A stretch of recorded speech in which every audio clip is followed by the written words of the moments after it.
This particular one has a few upgrades. Things like the chrome pack, which you can see here, and more importantly, side steps. Nothing gives you an SUV feel like side steps, and in fact, I think they make the whole car look a lot beefier.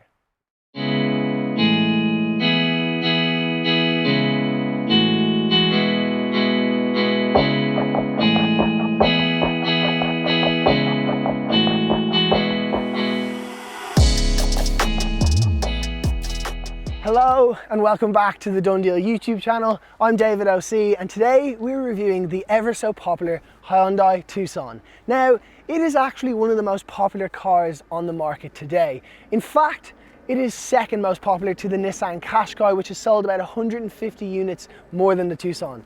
But there's a catch, as a lot of those Qashqais are going to rental car companies. So the end consumer is a fan of this car we have behind me. So prices start at about 27 or 28,000 euros on the road. There's 5 or 6 different specs that you can get the car, and it actually will end up being nearly 35 to 40,000 if you want something like this, which is the executive premium. So let's check it out and see what it is that everyone loves about it.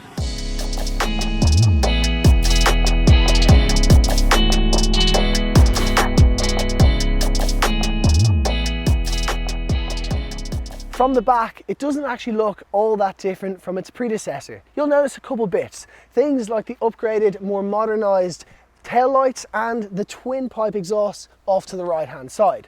Then when you open up the boot, you have 513 litres, which is more than the Nissan Qashqai and more than its twin brother, the Kia Sportage. Now, you'll be able to hide all of your gear because you have this protective cover, which means you can leave it overnight and no one can see into the boot. And then as you see, you have loads of space. You also have this kind of false floor where you have some storage compartments. However, you can't actually put it up this way, which means that your shopping is going to roll all over the place. In terms of functionality, well, it's good news. You've got things like a 12-volt socket and various different tethering points around the boot. Now, there is one drawback, and that is that in here, there's no spare wheel. Now, that's a bit disappointing, and I am a fan of the spare wheel. However, with every single Hyundai, you get a 5-year AA roadside assistance. So if you get a puncture, you just pick up the phone and you give them a shout. In the back, you have plenty of space. So when it comes to putting your 2 kids in the back, it'll be fine. You'll even fit your 2 sons. Jokes aside, it is roomy. You have loads of knee room, loads of headroom. However, I can't imagine, like every car, if you get the optional sunroof, it's going to eat away at that a little bit. In terms of features, well, you've got a nice armrest here, which has a dual cup holder, as well as a cup holder down here. You've got a USB point here, which you can charge your phone and store in this mesh here. The other thing to take note of is that the seat can be adjusted so you can sit upright if you're doing some computer stuff, or if you want to take a little nap, you can sit back. Lastly, there is, of course, your ISOFIX points. Doors open nice and wide, and they're easily accessible right there.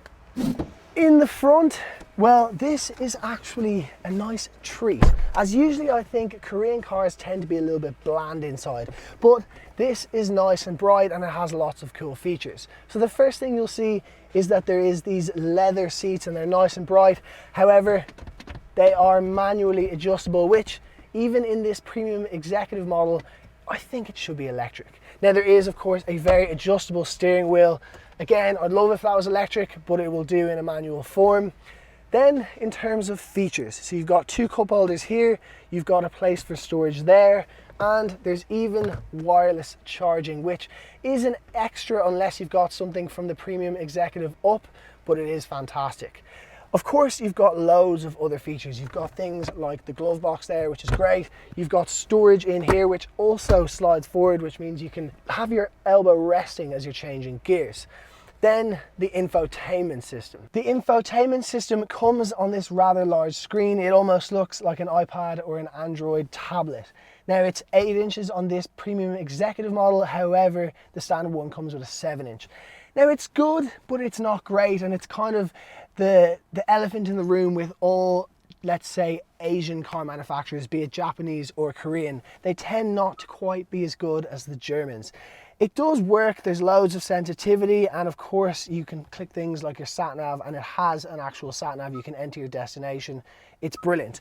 And it also has Apple CarPlay and Android Auto. However, it has this old-fashioned annoying thing that you have to actually plug it in for it to work, which, as you can see, it comes up here, and now we have our media device connected and it works.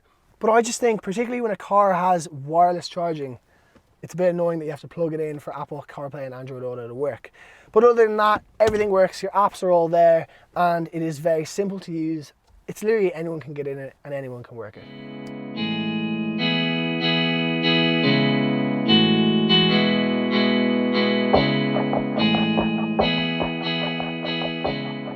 So to drive the Tucson, well, it is actually very light. Now it looks like a heavy car from the outside, but it doesn't feel like it when you're driving. It takes corners quite nicely and the gear changes are smooth. If I was to criticize it, I would say that the clutch is actually a little bit heavier than something like the Qashqai, which we recently reviewed. Now, other things that you have to take into consideration. So there's actually only 1.6 litre engines available. You can get a diesel one, or if you want a slightly less economical one, I don't know why you would consider getting it, but you can get a petrol version. But it's kind of got the Henry Ford approach where you can only have a 1.6. It's about €280 to tax the diesel version, and that is by far the one to go with, as it will munch up the miles. However, as you can see here, there's some sheep on the road. Anyway, as I was saying, so next year there are rumours, or there is speculation that there will be a plug-in diesel version. So a plug-in electric, you can drive around town on pure electricity, and then when you get on the motorway, it will be a diesel powered engine. Now that will be every salesman's dream, as it's going to be extremely affordable, and I have no doubt that that's probably going to even increase the Tucson sales. So definitely something to look out for, but overall to drive, it feels good. The quality in the cabin is nice. The screen is here within your eye line. You don't have to look down to see it. So all in all, it's good. And there are some nice driving aids, which we'll touch on later in the video. Just like every car we review here on DoneDeal, we like to assess 3 of our favorite and 3 of our least favorite things. So number 1 on our least favorite for the Tucson is when you open it up to fill it up with fuel, you'll notice this AdBlue. Now AdBlue is a formula that you mix with your diesel tank, and you have to do it about every 2,000 or 3,000 kilometers depending on the car. And what this does is it makes it more economical and more environmentally friendly. It'll save the polar bears. However, I will say it's quite expensive and it's quite an inconvenience, particularly if you're in the countryside, let's say for example, and you can't find anywhere that sells AdBlue. Number 2 takes place when you're loading the car up with luggage, and then you need to fold down those rear seats, as they do fold in a 60-40 split. Now, where is the lever? Well, you've got to make the trek all around to the way here and to pull it down. Now it is nice and flat, but it's an inconvenience when you have to walk back and forth. So yeah, that's kind of annoying. And number 3 is here in the back. So if you're sitting in either of these seats, you're fine. But when you sit in the middle, you can't find the seatbelt. And that's because it comes from up here. And they do this in a lot of cars, and I don't really understand. I think it just looks messy, gets in the way, and yeah. Number 1 of my favorite things with the Tucson is that the back window opens fully wide and the whole way down. So you can look out and your dogs will be very content. Number 2 is that this particular one has a few upgrades. Things like the chrome pack, which you can see here, and more importantly, side steps. Nothing gives you an SUV feel like side steps, and in fact, I think they make the whole car look a lot beefier. And number 3 is the lane assist in Hyundai's is sublime, far better than any competitor. Look, it just takes the left-hand corner like that. That is some Tesla stuff right there, all from a car that you can get from as little as 26,000 or 27,000 euros. Before we wrap it up, I want to talk quickly about financing, as I know a lot of us don't want to or actually can't afford to fork out all that money for a car up front. So There's two very popular types, particularly in the Irish market. There's PCP and there's hire purchase. For the sake of this example, we're going to talk about hire purchase. So this car comes in at 36 odd grand when you get the executive premium with the chrome pack and all the additional extras.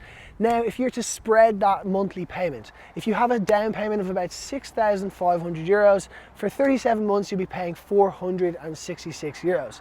Now this one is the most popular. I'm told this is the version that Hyundai sell the most.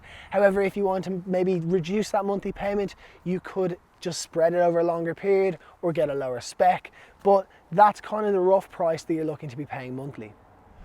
Well, I hope you've enjoyed the review. I honestly think the Tucson is a great car and probably is one of the cars that you get the most bang for your buck on the market today, so it's understandable why consumers love it so much.